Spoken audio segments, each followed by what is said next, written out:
দেশের অন্যান্য জায়গার ন্যায় কোচবিহার ধর্মসভাতেও বৃহস্পতিবার সকাল থেকে শুরু হয়েছে নবরাত্রি পুজো। প্রারম্ভিক শারদীয় উৎসব, যাকে শারদ নবরাত্রিও বলা হয়, সবচেয়ে তাৎপর্যপূর্ণ। এটি দুর্গাপূজার একই দিনে শুরু হয়।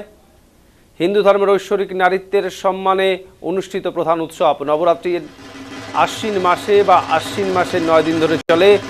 এটা প্রায় সঙ্গে শেষ হয় দশম দিনে। ভারতের কিছু অংশে দশেরা উৎসবে এটি কেন্দ্রবিন্দু হিসেবে বিবেচিত হয়, যার ফলে এটি কার্যকরভাবে 9 দিনের পরিবর্তে 10 দিনের জন্য ব্যাপ্ত হয়। উপরোক্ত নবরাত্রি যেহেতু চন্দ্র ক্যালেন্ডারের উপর নির্ভর করে, কিছু বছরে এটি 4 দিনের জন্য উদযাপিত হতে পারে। দশেরার সাথে নবম 4টি অনুরূপ উৎসব রয়েছে, যাকে নবরাত্রি বলা হয়, যা বছরের বিভিন্ন পর্যায়ে অনুষ্ঠিত হয়। প্রতিপদের পর অর্থাৎ প্রথমার দিন থেকে দেবী বিভিন্ন রূপে পূজিতা হন। শৈলপুত্রী, ব্রহ্মচারিণী, চন্দ্রঘণ্টা, কুষ্মাণ্ডা, স্কন্দমাতা, কাত্যায়নী, কালরাত্রি, মহাগৌরী, সিদ্ধিদাত্রী। উল্লেখ্য, এদিন দ্বিতীয়াতে দেবী দুর্গা ব্রহ্মচারিণী রূপে পূজিতা হচ্ছেন।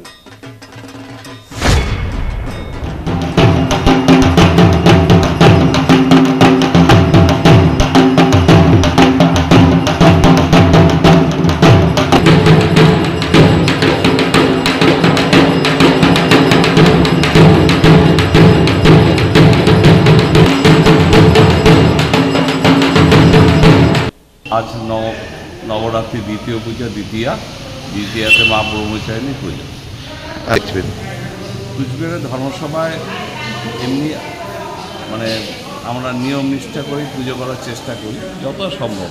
এটা মানুষের পক্ষে সম্ভব না, ভগবানের ইচ্ছা, রাধানাথের কৃপা এবং আমাদের এই পুজো কুচবিহারবাসীর মঙ্গলপ্রীতি কামনায়, বাবা মদনমোহনের আশীর্বাদে, রাধানাথের কৃপাতে এই পুজো অনুষ্ঠিত হচ্ছে। এবার এটা 7ম বর্ষ নবরাত্রি, আর আমাদের দুর্গাপুজো হচ্ছে 143তম বর্ষ।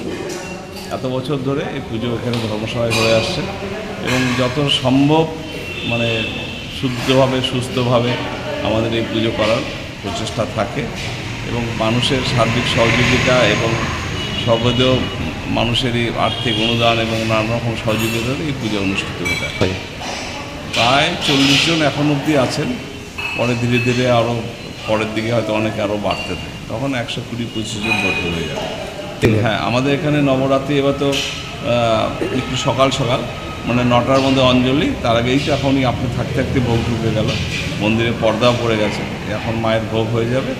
তারপরে আবার দুপুরে রাধানাথের ভোগ হওয়ার পরে আবার মায়ের ভোগ এখানে হন, আবার বিকালে হন, আবার রাত্রে মায়ের ভোগ হয়ে বিশ্রাম হয়।